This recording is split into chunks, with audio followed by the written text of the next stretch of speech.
Hi Mum! You do everything for everyone else. Let me help you make your life easier. Quick, short information to make you empowered and remind you why you are so important. Because if you don't know what's on the menu, how can you choose what's right for you? Hi, I'm Alina, Director of my private practice Supportive Therapy, and everyday Aussie mum try not to lose my biscuits at my kids. As a mental health professional, I'm here to share my secrets so no other mother feels alone or powerless. Knowledge is power, and I want you to be powerful. Think of it like I'm your mindset coach through all of this. Everything is backed by science and psychology. I believe in you, and I want you to be the best version of yourself. To be happy and to feel in control, you need to be mentally strong. Hi everyone, welcome back, and this is a very special episode of Mentally Strong Mums. Because this is something that happens all the time. So this can be gender neutral, this can be mums, your partners, sometimes even your kids. And this has to do with anxiety, expectations, and overreactions. Understanding yourself and sometimes why it feels like I can be wound up like a top, wound up like a rubber band. Why sometimes I'm really upset and disappointed with people, why sometimes I'm really upset with myself, and then what that looks like kind of moving forward. So this will almost be like a really informal little therapy session, right? So sometimes when it looks like expectations, sometimes we don't even know we have expectations, okay? So we only ever realize when we overreacted or we snapped or we felt alone or disappointed or let down, right? Sometimes when we hold things together and hold things together and hold things together and then you accidentally blow up, but you don't realize that you've been holding it together and holding it together for such a long time. So because sometimes in life it feels like I'm in this constant tunnel moving forward. There's no time for me to pause, to be self-aware to what I'm feeling and what's actually going on for me, right? Until you're 3/4 through of this tunnel and you haven't got there yet, and then you snap. And then when you kind of overreacted in a way, people around, why I don't understand why you're freaking out like that. Why did you blow up? That was it the crime but doesn't fit the punishment doesn't fit the crime. Do you know what I mean? But really, it was never about that moment. It was this deeper internal cycle, generally rooted in anxiety or unconscious expectations, because if they were conscious expectations, you would know about them, all right? And it's also the false sense of control that we hold on to feel safe. So sometimes if you've got this, whether you know it or not, sometimes you've got anxiety. Anxiety is generally associated with the future.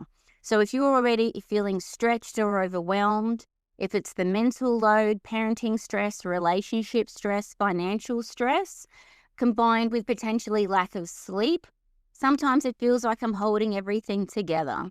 This is like a baseline of anxiety that is like a simmering pot, okay? Like this constant little buzz in my body, right?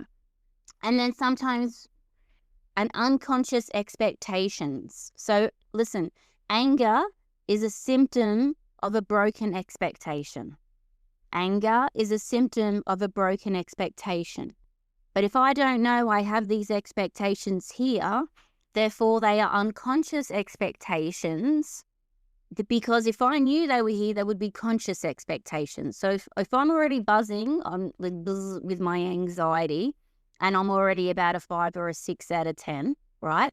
And then I've got all these unconscious expectations that I'm not even aware of. So they're just somewhere in your mind. It's this little something somewhere. So it's almost like these expectations that you don't say out aloud. My partner's going to take the bins out without being reminded. My toddler will nap on time. That's a delusion, not an expectation. Sorry. The afternoon will go smoothly. I will finally get 10 minutes to myself. I wonder what unconscious expectations you have about the way that your day is going to go.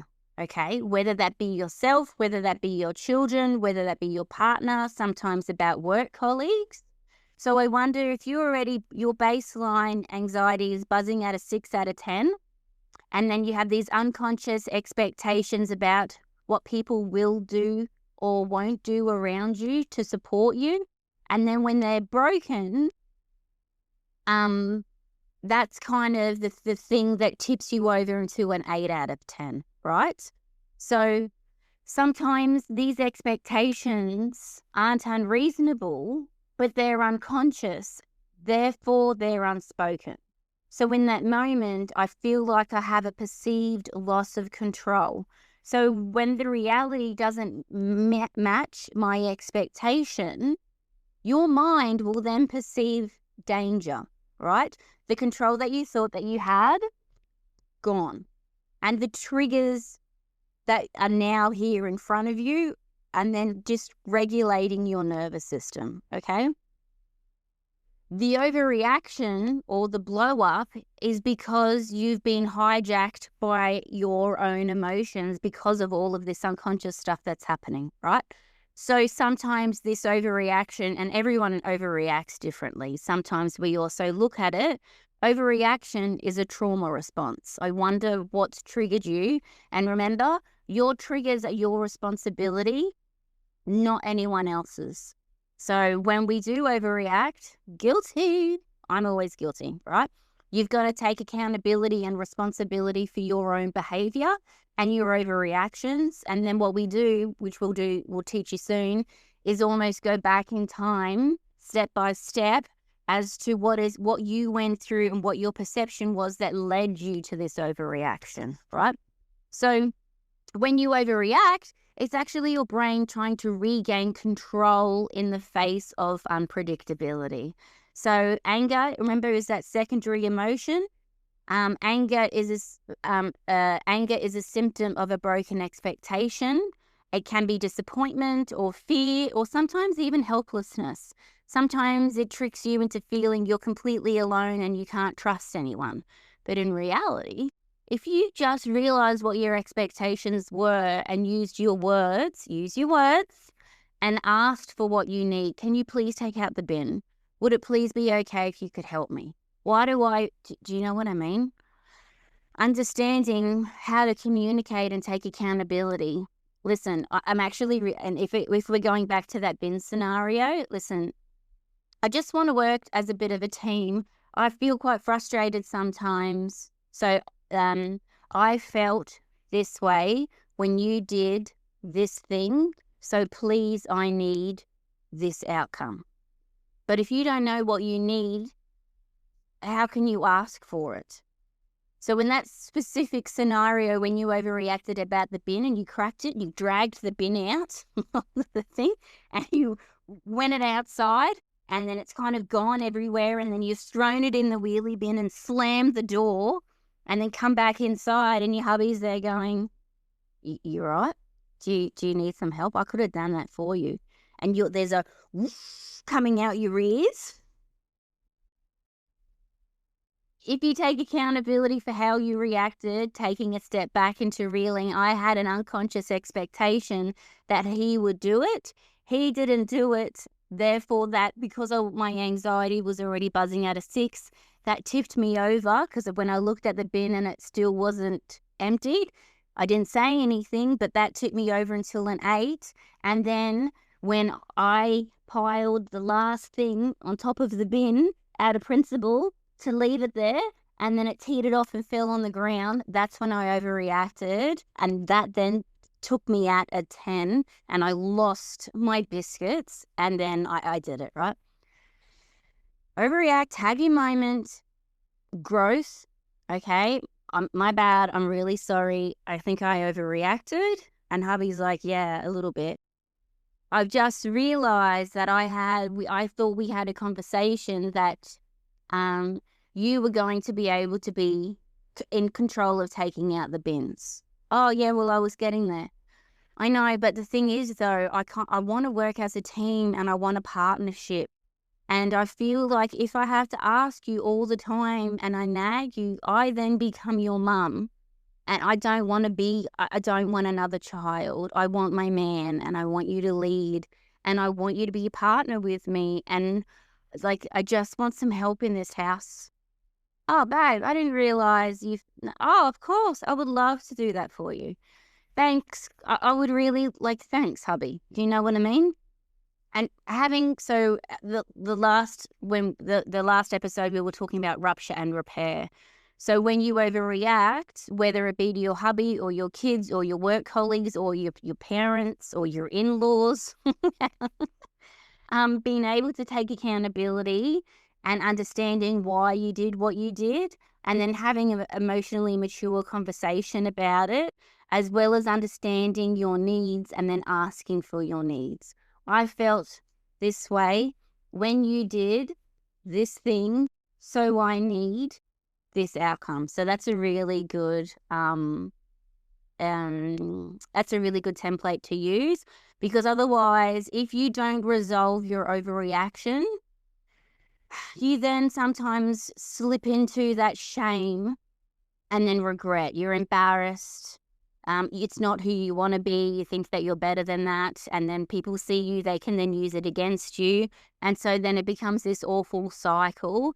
And still, since you haven't learned why you overreacted and what you needed and then how to resolve that, so you kept everything down and shoved everything further, every time you see the bin, it's going to trigger over and over and over again. Therefore, I feel alone. I don't feel supported.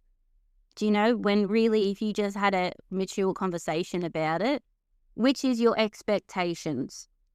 What are your expectations? What do they look like? Are they conscious? Does everyone know about it? Right? So sometimes we need a sense of, especially as mums, humans need predictability and control. We need the illusion of control to function. Control gives us predictability, and predictability makes us feel safe, right? So when life becomes chaotic, which, hello, we're all there, we unconsciously start to assign meaning to tiny little things, right? So if I can get the lunchboxes done by 8 a.m., I'm on track. If they don't throw a tantrum today, I'm a good parent. Or if I don't scream at my kid today, I'm a good parent, right? If my partner doesn't forget again, then I can relax, okay? So we anchor safety into these invisible little milestones. But when they fall apart, we don't just feel annoyed. We literally feel unsafe, and that's in our nervous system. We feel unsafe, we feel unheard, we feel unsupported. Therefore, we feel out of control. Hello, overreaction, right? In whatever capacity. So someone's overreaction might be shut down, silent treatment, huff and a puff. Some have a rage haze. I don't know if you've heard of a rage haze. Is when you just go Burko and you just go rage so much and so intently that you accidentally black out while you're doing it. You can't remember what you said. That's a rage haze. Do you know what I mean? Which is not nice to have that. And it's also not nice for that to be coming at you either. And then it's not also nice to your kids to witness that. So obviously we can understand where the shame and regret comes from if you go into a little rage haze, right? So realizing what your expectations are, how are they unconscious? Are they conscious, right? Do people know about your own expectations, including yourself, right? So sometimes if you ask your partner to help with bedtime, but they're still on the phone, you raise your voice. Inside, you're not just annoyed. It's almost like you're heartbroken because you're still doing it all alone. So we look like the layers of the onion, what's under all of these kind of stuff. So sometimes if you've got a toddler, your toddler spills juice after you've just cleaned. You yell, right? You weren't angry at the juice. You're exhausted from cleaning all day and not feeling seen. And the reality is, if you've got little kids, your house is never going to be clean again until they move out, right? And unless you're a stay-at-home mum and everything has to be cleaned and you're up all night and it's just this OCD world, right? Sometimes another expectation, your teenager slams the door. You snap. It's not the door.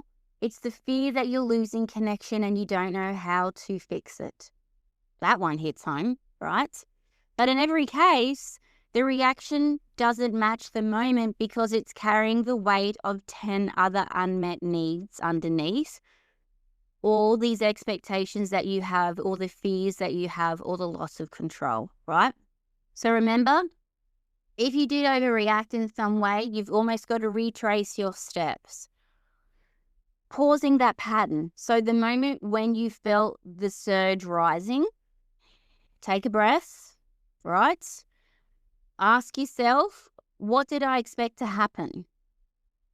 I thought they would know what I needed, but I didn't say it, right? Naming the emotion underneath. Is this really anger? Or is it disappointment? Or is it fear? Or is it exhaustion? Is it a cry for help, right? And if you have a look, there's a thing called an emotion wheel. If you Google it, emotion wheel, you'll have a look. In the middle is the primary emotion, the first emotion, and then it goes out around and you'll understand what the underlying emotions are, right? So we also want to start to understand ourselves better. So zoom out. Look at the bigger perspective. Is this a pattern that you've seen before, right? Have you been in this cycle of anxiety where you're trying to get the illusion of control?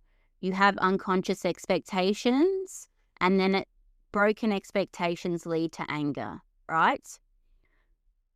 When you can have this awareness, it then breaks this repetition. As I said, as humiliating sometimes as it is, my bad, I'm really sorry, I didn't mean to overreact.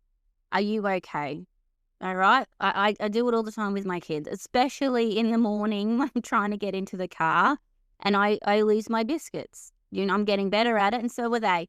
And so because I start to do that with them, I realize about my expectations, and when I'm buzzing at a 6, when it goes to about a 7, when it goes to an 8, and what I have to do, because if I don't bring it back when I'm at an 8 out of 10, if I go to 9, I'm going to lose it and I'm going to have an overreaction. What are these expectations? Well, one expectation is that we've been doing this routine for the past 5 years. So why haven't you got the picture yet? Every single day, we do the same thing every single day. Do you know what I mean?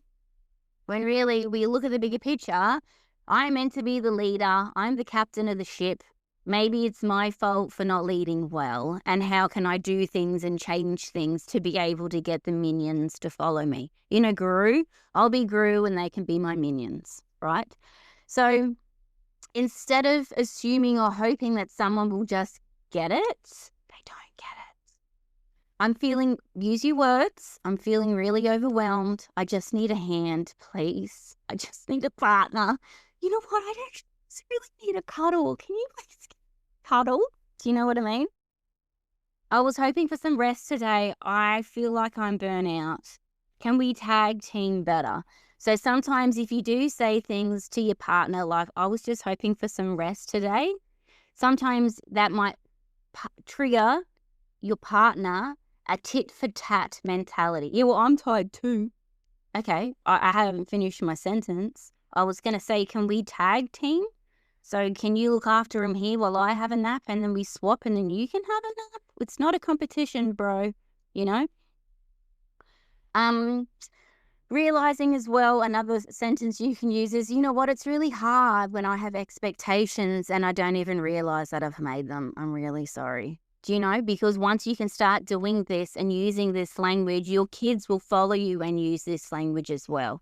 So sometimes the times where I've overreacted in the mornings, and I've done that for blah, blah, blah, blah, blah, eventually my kids, when they overreact, which they do because we all do, you know, which is normal, my kids can now articulate, oh, Mama, I think I overreacted. You don't, though, in that moment, shame them and go, yeah, you did. You're a psycho. No, no, no. What we do is oh, did you? Yeah, I did. Oh, really? Do you know why? Are you okay? So then what you're doing for yourself by understanding why you overreacted, you do that then for them in that moment. You don't shame them or make them feel bad for overreacting. You help them understand why they overreacted and what they need from you and what their expectations was. All right. So that self-compassion is definitely the antidote with yourself. And then even if you start doing this and then hubby hops on the train and he does it as well. Sorry, overreacted, lost it. At least we can start to take accountability and apologize, right? We're all just human. We're all just trying to make it through the day sometime. And we're just trying to find safety in this unpredictable world. But if we can kind of understand with this whole growth mentality about what we need, we're on this constant path of evolution to be mentally strong, right? So if you've ever felt crazy for overreacting, if you've ever cried in guilt after snapping, if you've ever walked on eggshells around your own emotions, do you know what I mean? You're not weak. You're emotionally overloaded. So you're carrying the invisible burden of being everything to everyone. So while holding a lifetime of unspoken expectations, hopes and fears, as well as all of these silent sacrifices that sometimes you don't even acknowledge or talk about or want to. We just shove everything down, right? Take a moment to exhale. You're not failing. You're becoming aware. And with awareness comes power. You are worthy of grace, understanding, and space. Not just from others, but most importantly, from yourself. You've got this, okay? Everything's going to be all right. Look after yourself and just notice what your baseline is.